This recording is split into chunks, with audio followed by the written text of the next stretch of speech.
Okay, so this is my first ever post, but reading some of these stories reminded me of this and I thought maybe it fit here. In college, I lived in a share house. Each room in a house was rented separate. For the most part, it was wonderful and I made great friends with my roommates. There were 4 rooms upstairs and 1 large master suite downstairs. The girl who lived downstairs absolutely refused to take out the trash. The rest of us had no problem with it, and if we were the one who noticed, we took it out. We talked to her several times about filling up the garbage and leaving it, and she always swore she'd help out, but never did.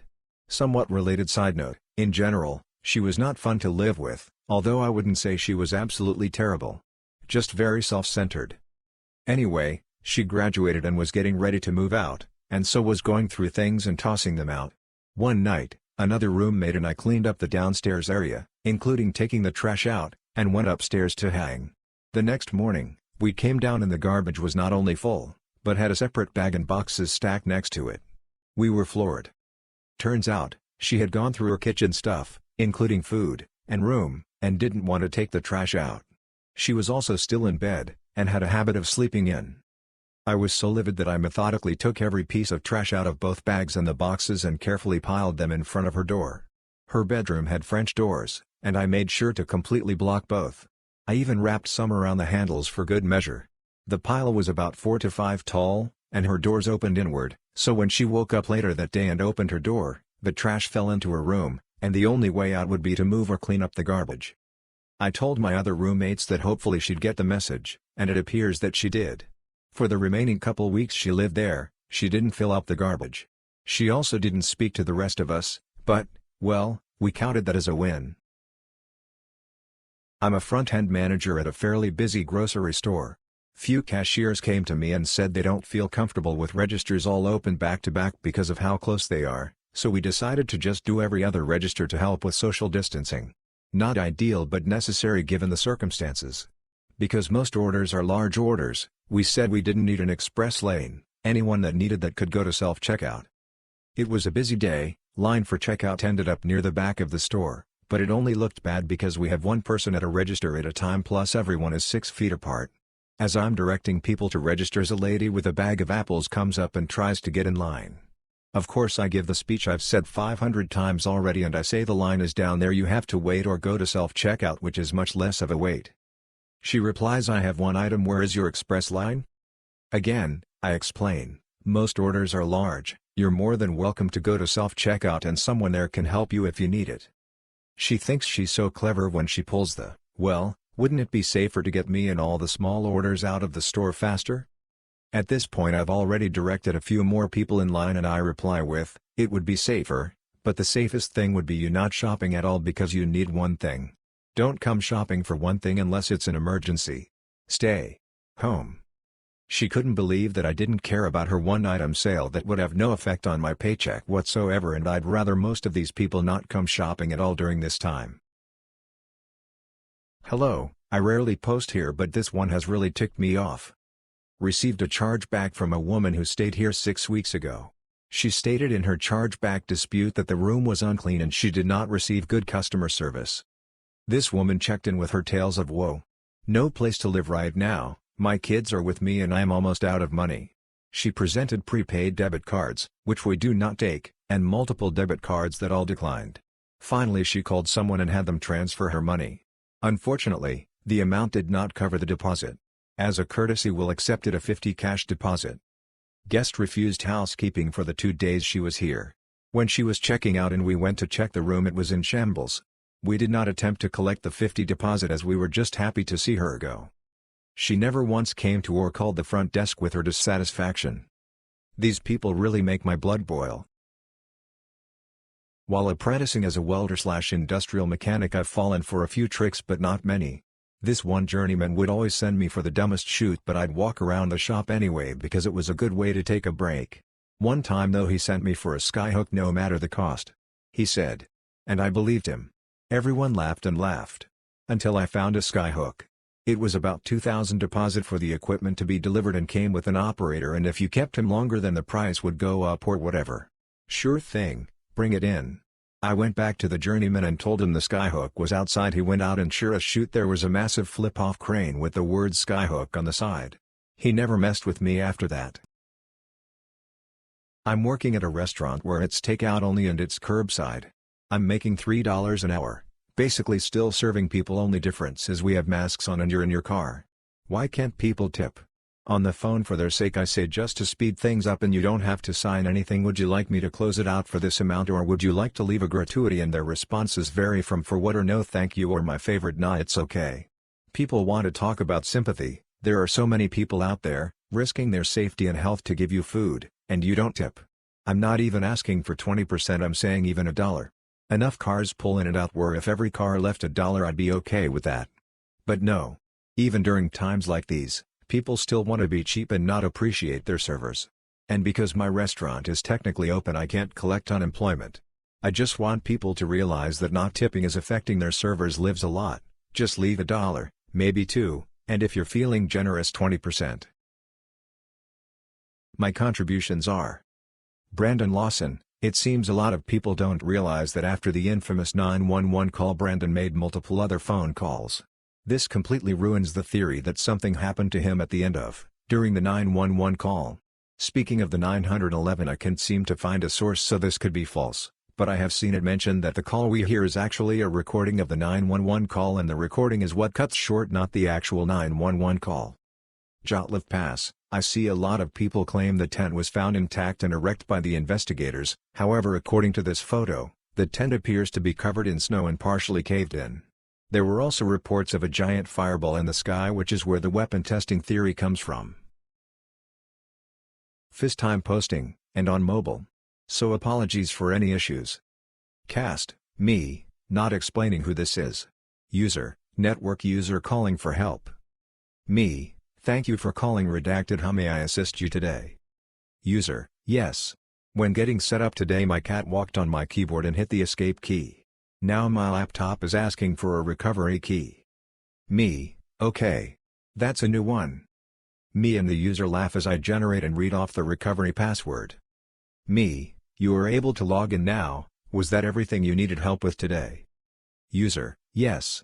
Thank you for helping me with my catastrophe.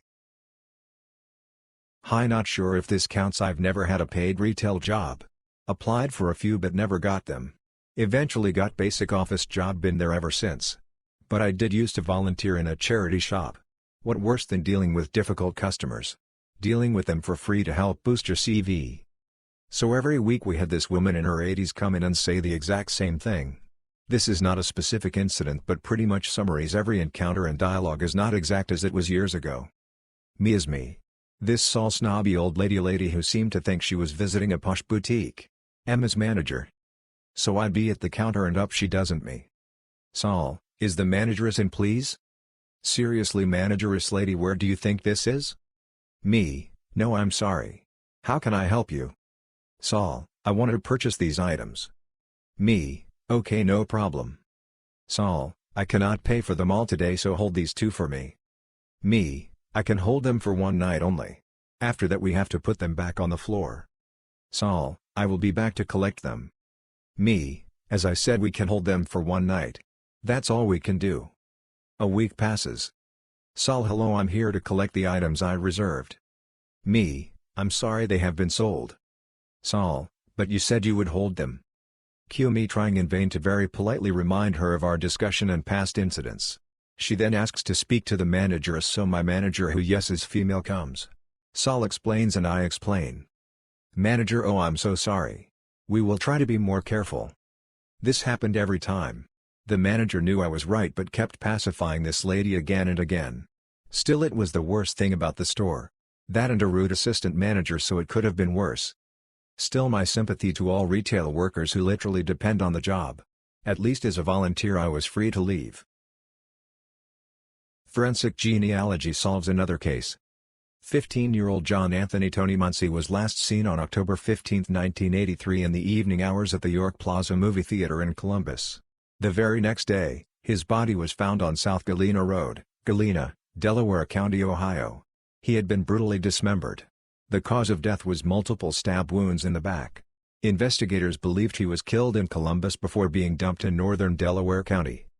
The case went cold but police reopened it in 2010. In 2018, They reached out to Parabanana Labs for help. Using forensic genealogy, they determined that the probable murderer was a man named Daniel Allen Anderson. He would have been 30 at the time of the murder and died in 2013. Police said Anderson had ties to the area and had a violent criminal history involving boys. While we may have a cold case unit, we don't have cold cases, they are lukewarm because we won't give up, said Sheriff Russell Martin. I'm glad his family is still getting answers and I'm happy the police didn't give up on this case. Long ago, at my first job as a consultant, one of our clients was a retirement community. With everything from senior apartments, to end-of-life care. When a resident requested internet, we would show up to make the room live for internet access. This was basically hooking up a cable in the switch room to make the resident's room live, go into the resident's room and make sure the computer is connected. It's a 15-minute job. I get the ticket, and make my way over to the site. I was about 19 at the time. Loved helping the older folks at this site, as I never really had grandparents of my own. I get to the site, make the connection in the switch room, and wander over to the resident's apartment, where I'm greeted by a husband and wife in their late 60s early 70s. Me, Reese W., resident wife, Resh, resident husband. Me, hi, I have gotten everything set up on the back end, now I need to come in and make the port you want live inside your apartment, and test that everything is up and running. Reese W., absolutely, come on in. In the room there is a panel I had to take off. To make the Ethernet port live, in the room the computer is in. I ask Resh where the computer is located. He shows me the room the computer is in, I then make my way over to the panel to make the port live. As I'm doing my thing he asks, Resh, how long have you been doing this? Me, I'm still in school, but was lucky enough to get a job with this consulting company as well. Resh, on the job training, like it should be, he smiles. Me, yes sir, okay. You are good here, let's go look at your computer. I sit down, and all looks good. We chat for a few moments about my schooling and Reese W. and Resh's quite active lives. They also were bribing me with snacks. Being the college kid, I happily sit and listen for a bit. As I got ready to head out, they asked me, Reese W., could you help with some odd-ended computer things? They wanted Thunderbird setup, and a few other things, that I don't remember anymore. We are not contracted to provide these types of services, unless asked by the retirement community. Me, I tell you what, I will stop back after my workday is done. Would that work for you? Reese W, well, don't eat before you get here, you will get a meal out of your trouble. After I get done with my day, I drive back over to the retirement community. When I get to the resident's apartment, they both greet me and I sit down and set up everything that they wanted me to get set up, as I munch on home-cooked food. I get done, sit and chat for a bit. As I get ready to head out, Resh tries to hand me money. Me, no, you paid me in food. That's all I need. Resh, sternly, no, you're a college kid, I have grandkids your age, take it, as he stuffs it into my backpack. I thanked him and give him a handshake. Me, do you want to adopt another grandkid? Reese W, we would love that. So, I got a free meal, 40, and got to meet some awesome people. I worked as a supervisor in a NYS child support office, in the part that did the collection of support. At the time we took phone calls from the public, so while trying to do our jobs, we also functioned as a call center. I got a phone call from a guy with a lot of attitude. He was one of these guys who thought he had us over a barrel. Mr. Dum-Dum, why are you trying to collect $1 from me? I look at his case. We have $1 credit and the order is suspended. Me, well, you have $1 credit. Why was your order suspended? Mr. Dum-Dum tells me the kids were with him. I see the kids are on welfare again with the mother. Me, well, I see the kids aren't with you, and are back on welfare, so I'm going to file a petition to start your order charging again. Mr. Dum-Dum, oh, well, okay. Not a week later I get another call, from a different man, who demands to know why I'm trying to collect $1 from him. I get déjà vu. I look at his case. It's a different man, he owes $1, but again the order is suspended. Me, why is the order suspended? Mr. New Dum-Dum, it's because the kids were off welfare. Me, they are back on welfare, so I'm going to file a petition to start the order back up. Mr. New Dum-Dum, the judge said you can't do that. Me, you can remind him of that when you see him. Goodbye. By and large, I never had anything that interesting happen to me. I work at a small-town coffee shop that has managed to adapt and stay busy during COVID-19 by utilizing a window for walk-up service. Our regular problematic customer, let's call him TJ, is a typical middle-aged man riddled with toxic masculinity. He often makes female employees and customers uncomfortable with his comments. Lately he's been around a lot, being typical TJ. Today he came to our window and ordered a coffee. Cool, nothing out of the ordinary. A coworker asked him if he would like to tip via our Square register. We normally don't verbally ask customers, but with the current pandemic we are not allowing customers to touch our iPad system. He proceeded to tell her to put 100, and reassured them he wanted to tip that much because he appreciates our hard work and effort and wants to chip in since our business has been a bit slower. Okay, I gave him that and almost have a change of heart about TJ. We both outwardly thank him and he goes on his way. I text my boss about this uncharacteristic interaction with TJ and through their end of the register system she was able to look at the transaction. They noticed that not only was the credit card he used not in his name, but in his boss's name, on their company card. Typical TJ. What a D-bag. My dad and stepmom had been really stressed out lately over various issues that aren't exactly relevant, so I told them to leave the house for a while to get some fresh air and regroup. I thought I'd be nice and do some cleaning while they were gone. I was hanging some shirts in my dad's closet when I noticed an old safe tucked away in the far corner. This might be a good time to mention that my dad's house has been in the family for at least 100 years. I had been building my family tree, and my fingers were itching at the possibility of uncovering long-lost heirlooms. I easily opened the safe, as the locking mechanism was rusted out. Inside was a treasure trove of my grandpa's things, like his draft card for the Korean War, his marriage license for when he married my grandma, an old pair of baby shoes. Underneath all of that was a white envelope that looked like it had been put there recently. Well, this is odd, I thought to myself, before shrugging and opening it up. Inside was a letter to the pastor of my dad's church, petitioning for an annulment from my mother. Catholics, for some reason, make you do this before you can get married again in the Catholic Church. My dad wrote several pages worth of what went wrong between him and my mom, but I didn't make it past the first page. I decided to marry my ex-wife because she was pregnant and the baby needed a father. I didn't believe myself to be the biological father, but I was willing to make that sacrifice. I knew my mother had been pregnant with me when they were married. I'd seen pictures of her in her teal wedding dress, tightly pulled over her pregnant belly. I thought about all the times I'd noticed my dad's hair, or his expressions, or his nose when I looked in the mirror. I sat there, stunned. How could it be that I wasn't his? Surely his doubts were misplaced, right? When my dad and stepmom came home that night, I confided in my stepmom about what I had found. And her response? That's what you get for snooping. TL, Dr. snooped through dad's closet, found a letter saying he thinks I'm not his. So, I hate birthdays. Always have, always will. I never liked celebrating them and would be happiest if no one remembered when it was. My girlfriend, a few months into us dating, made it her goal in life to figure out when my birthday was. With some snooping, I hid everything but forgot my wallet, which had my driver's license. She found it out. So I begged her to not make it a big deal and that I would appreciate it if she kept it just within us. The day before my birthday arrives and I have no clue what she's planned. She hadn't talked to me the entire day, so I knew she had something planned and it made me nervous. Half an hour before midnight I couldn't take it anymore and head to her apartment. She opens the door and it's the cutest thing ever. She baked my favorite chocolate cake and cupcakes. But since I had asked for her to not tell anyone or invite anyone over, she had drawn faces on all the balloons and even named them with names of our friends and acquaintances. It made me realize that I wouldn't mind celebrating my birthdays with her, and so to cherish this memory, we decided to let the balloons live in her apartment for as long as they could. Fast forward to recent times, she's stuck in another country due to the pandemic and the lease for her apartment was ending, so I've been spending the last week or so packing her stuff and moving them into storage. So, after a lot of protesting, surprisingly more from me than her, we made the decision that the balloons have got to die. We decided that yesterday would be the day that we end the poor balloon's existence.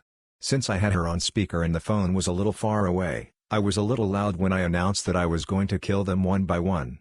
That phrase, followed by 10 to 15 loud pops as I stomped them one by one, were heard by my girlfriend's neighbors through the thin walls of the apartment building. Thankfully, thin walls work both ways, and I could hear a lady's screech followed by the poor woman calling out to her husband, I immediately put two and two together and explained what was happening as reassuringly as I could. I even invited them over to show the dead carcasses of the balloons laying there sprawled across the floor after my mass stomping spree. We had a good laugh and some drinks to calm everyone's nerves, and I finally met my girlfriend's neighbors one day before I was going to hand over the apartment. Doctor made a joke about killing some leftover balloons while popping them and was mistaken for a shooter.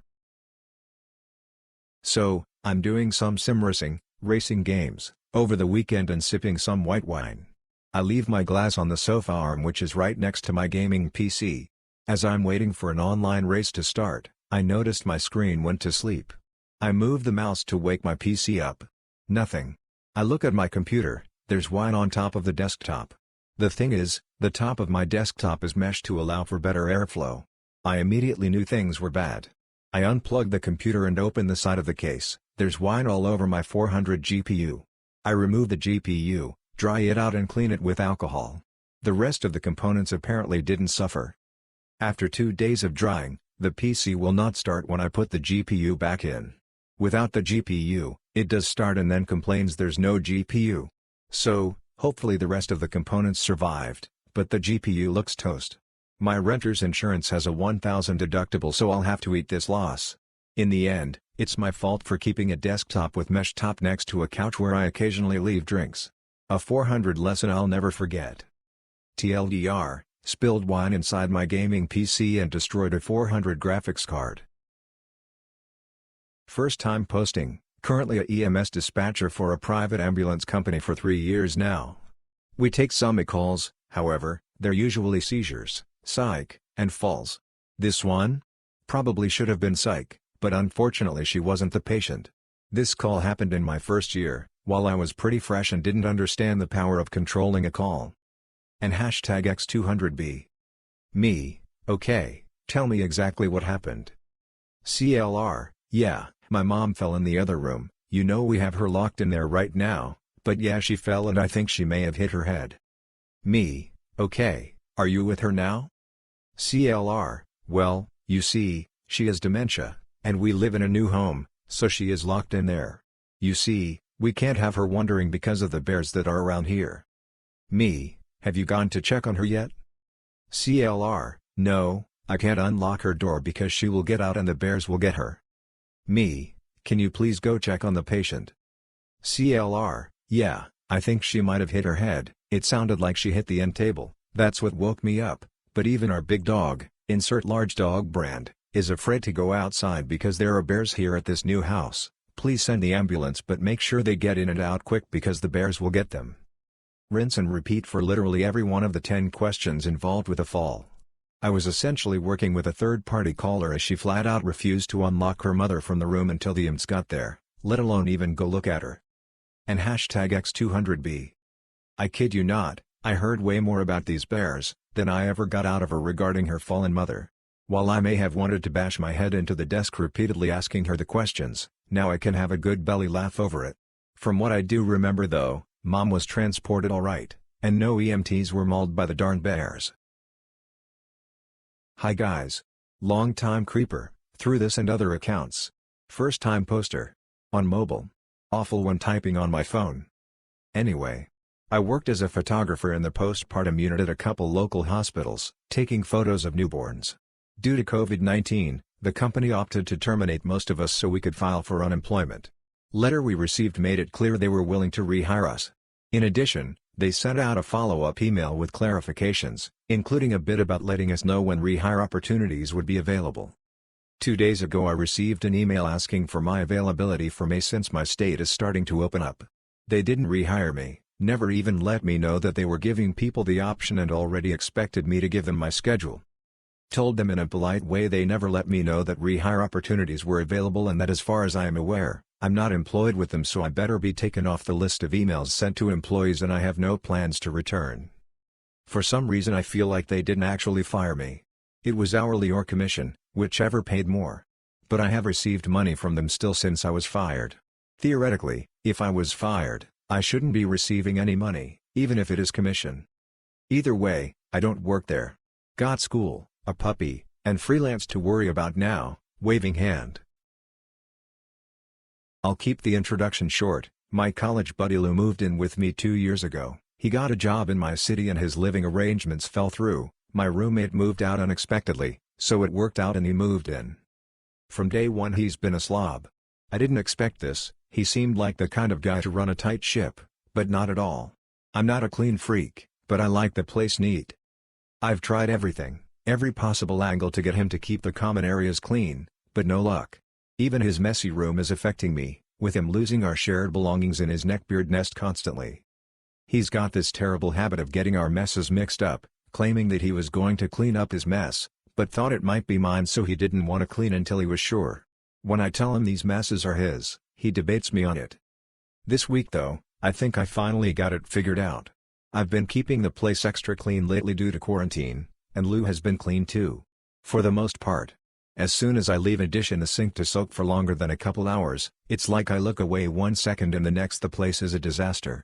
But if I keep the place absolutely spotless, not a speck of dust out of line, Lou shapes up. My thinking is that if I have any semblance of a mess myself, Lou believes he can get away with making a ridiculous mess of the place. If the apartment is spotless, he knows he can't pin his messes on me. Lou is gone in a couple months, so it's unfortunate to have only realized this now, and it's not even really an ideal solution, but there's something really satisfying about knowing this. Just wanted to share my mild success story. Thanks for reading.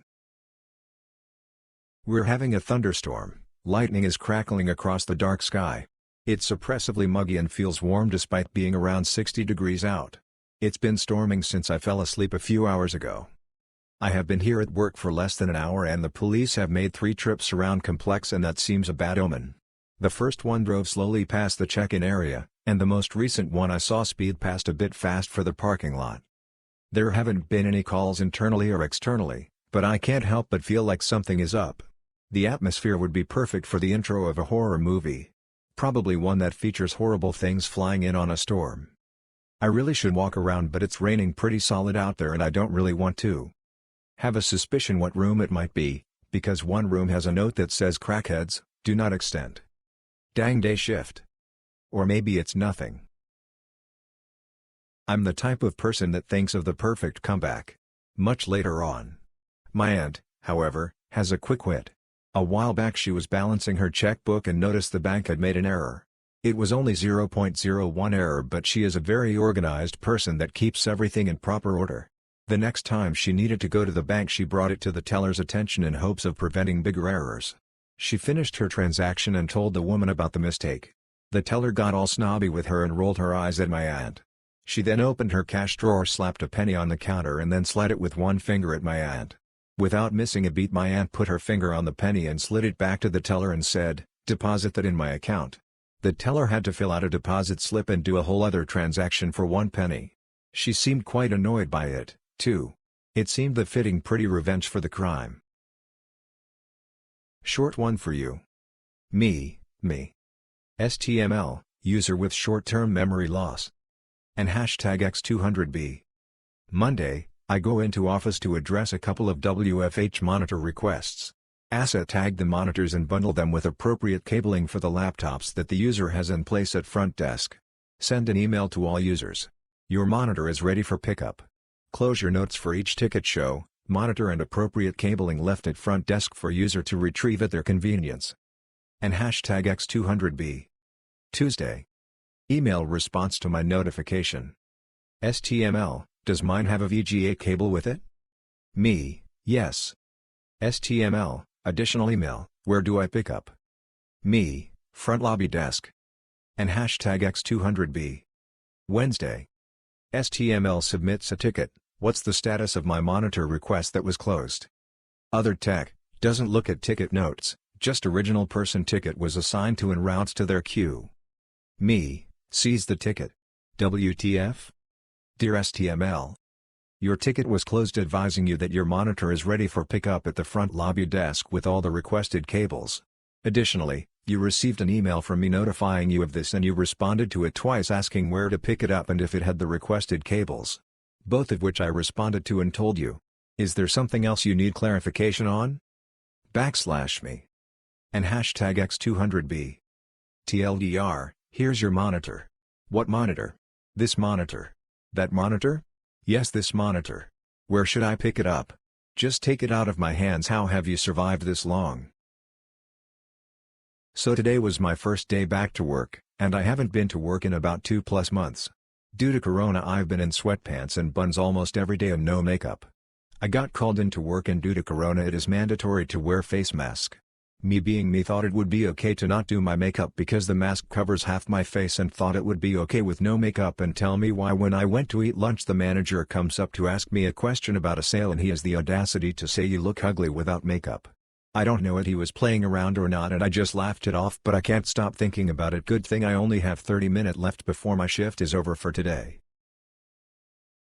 Bartender at a local pizza joint. My buddy came in after a long day dealing with his 2 sick little girls. He tells me a story from today about the littlest. She's screaming for him from the bathroom. She states she's been waiting for 60 years for him. All she wanted was a cheese pizza from our place. Since they were sick he went with something more appropriate for upset stomachs. But you can guarantee I got him a gift certificate for a cheese pizza for her when she's better. Nice to have good customers to even out the bad ones lol. There's a rumor that Kansas will do a half reopen on May 4th, where only limited people are allowed to work and eat in the restaurant. Across the border, KC is doing a October 10, 2010 rule, where only 10% of restaurant capacity is allowed in. And #X200B. Neither Kansas or Missouri had flattened the curve. Kansas is actually last in the country in testing last I check. I do not feel safe about returning if they ask me to work, and will turn them down if they do ask me to return. It's a good thing we have a very understanding manager that been awesome to all of us during the outbreak, so I should be okay. Financially speaking this is also worrisome. If they do a half open is not like we'll be making much money and will probably be taken off unemployment. Most of us are better off staying home and not working. Our healthcare workers are overwhelmed. I cannot in a good conscience return to work into an unsafe environment. I don't think I'm being unreasonable here, am I? I worked in housekeeping in a hotel for months up until this past week. I'm now 35 weeks pregnant. I was scheduled to work 5+ days a week, with 20+ rooms to myself. I came into work recently, because I was on the schedule, and I could barely walk. I couldn't bend my back and my ankles were hugely swollen. I had been in L&D the night before to stop contractions. We didn't have many rooms, but 5 housekeepers in-house. Everyone was almost begging my manager to send me home, as we had too many housekeepers for the amount of rooms. Now, I'm huge at this point in pregnancy. I can't bend too far forward in general. My manager and I, discussed a couple weeks ago that she didn't want me cleaning bathtubs, so I was to have another housekeeper come clean my bathtubs. No biggie, I was fine with that. Well, the day before I quit I had went to find another HK to help with a bathtub. Said manager stopped us in the hall and asked what we were doing socializing on the clock. We explained that she was going to clean a bathtub for me and would go right back to her rooms. She yelled at me and said that if I can't do my job, I need to quit so that she can hire someone who's willing to work. I explained that it wasn't that I wasn't willing to work, rather that's one small task that I myself struggle with accomplishing. She didn't care. She continued yelling at me. Now, I've always hated being yelled at, so I spent the rest of my shift crying while cleaning my rooms. I got home from work, still crying. My boyfriend became extremely upset as I told him what had happened. We decided that it's in the best interest of our child that I just be done, as it's a lot of emotional trouble as well as physical. So I gave my manager her wish, and I went in and handed in my scrubs and quit. She seemed sympathetic, said she understood, was sad to see me go, and for me to come talk to her after I was released from maternity leave. Fast forward to today, another HK at said hotel was talking to this manager, while recording the conversation to send to me. She asked if I would be back after baby. The manager told her that I was lazy and a crybaby so she would never consider hiring me back. I'm glad I quit. I feel like I dodged a bullet. I'm not sure that I'll ever be able to convince myself to work in housekeeping again.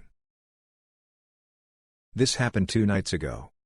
My cats often sleep on top of me after lovingly giving me massages. That night I kept waking up from oppressive dreams.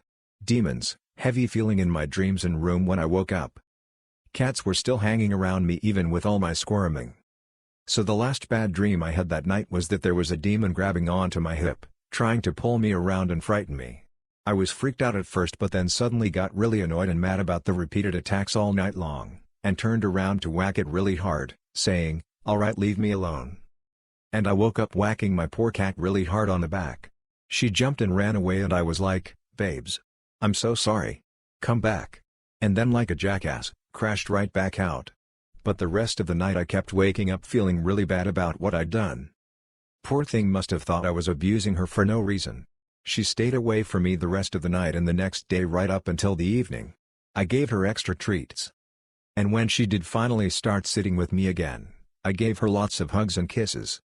She's a black cat, but darn, brain, you didn't have to stereotype her like that. TL/Doctor, I had a nightmare about a demon and hit my cat in real life. I work in the startup scene and have been losing my mind at work. At my company, we have an upsetting history of senior design leadership making deals with stakeholders to get them what they want at the cost of running a healthy design team. I work at the crossroads between marketing and design, so it's not easy. It kind of makes me wonder what happens to designers when they get so high on the career ladder. Do they forget where they came from? There's zero advocacy for processes, accountability, autonomy. We're basically left to our own devices and expected to execute, as opposed to thoughtfully design, whatever gets thrown our way. Does anyone experience something similar at work? Me, thank you for calling, how can I help you? Caller, well, I don't know. Let me tell you my situation and then maybe you can figure it out. Spends 10 minutes telling me a story that has nothing to do with the actual problem / Me, I'm not sure what you want me to do about that, can you be more specific? Caller, oh, I'm having a problem with X product.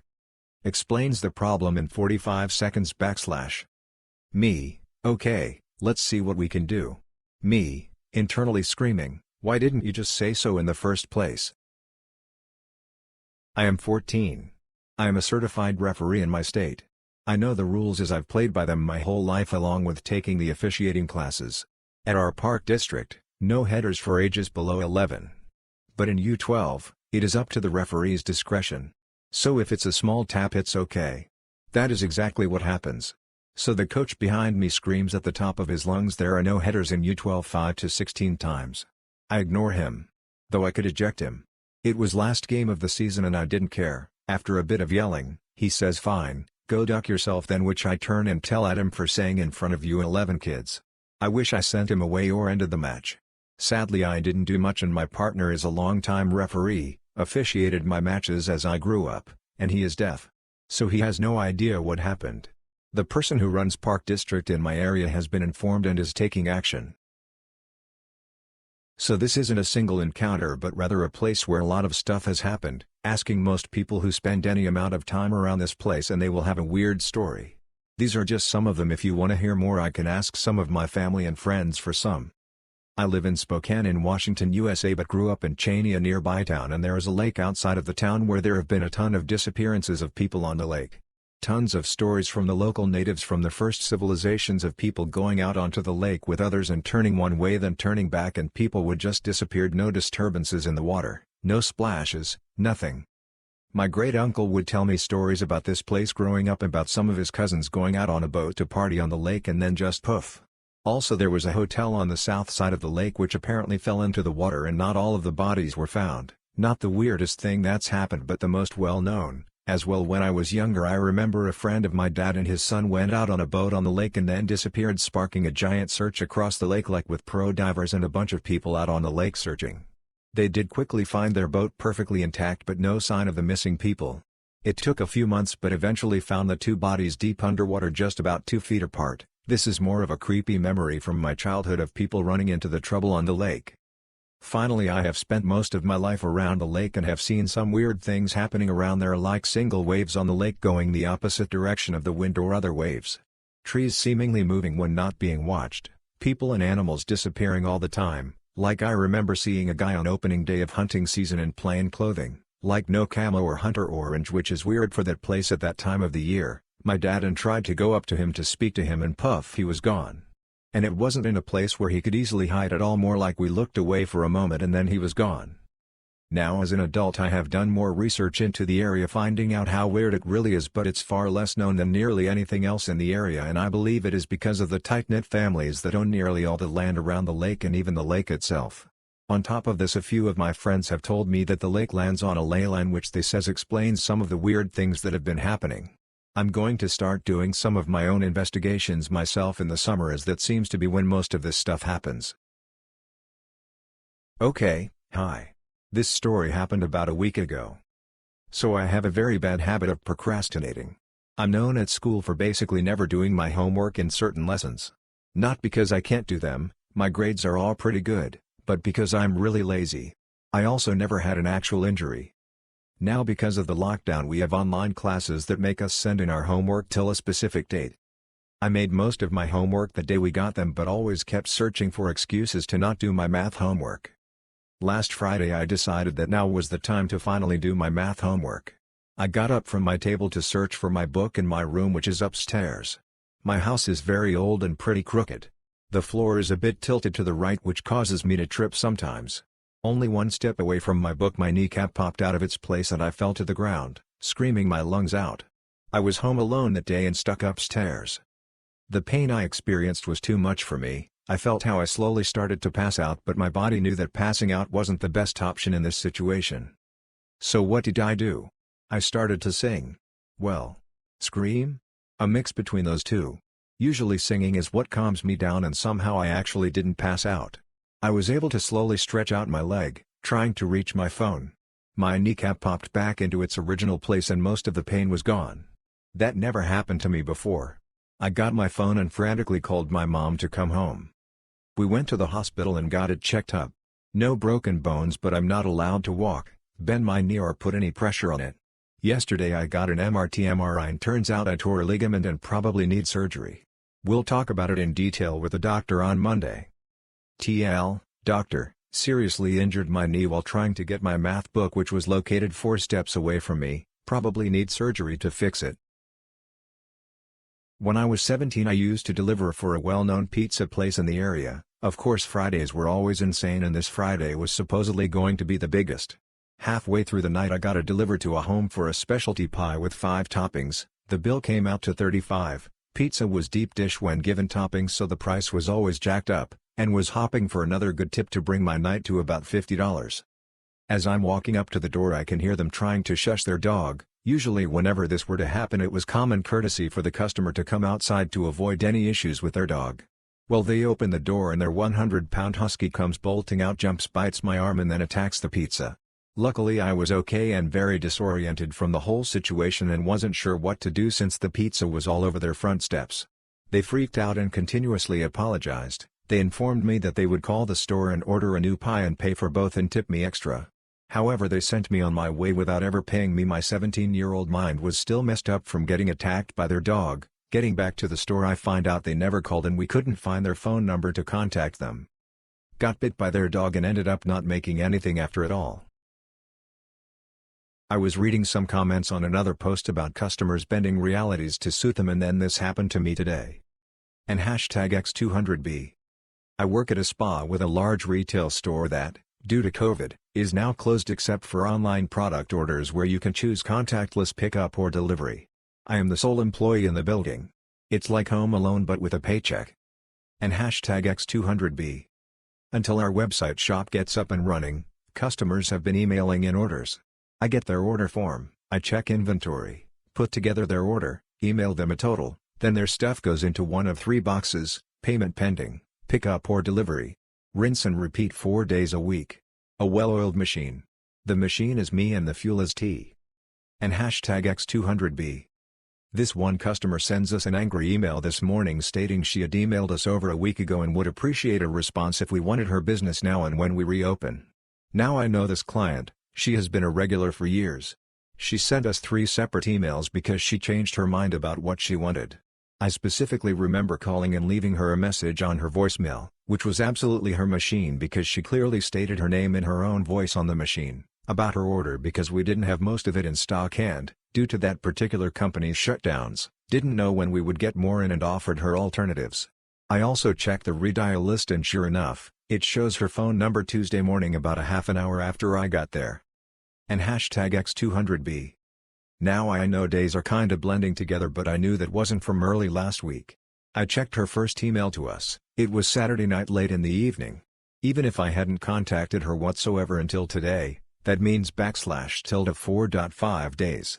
One could define over a week ago as at least 8 days, so she was just a few days short. And by one I mean me and anyone with a brain and at least 8 fingers. And hashtag X200B.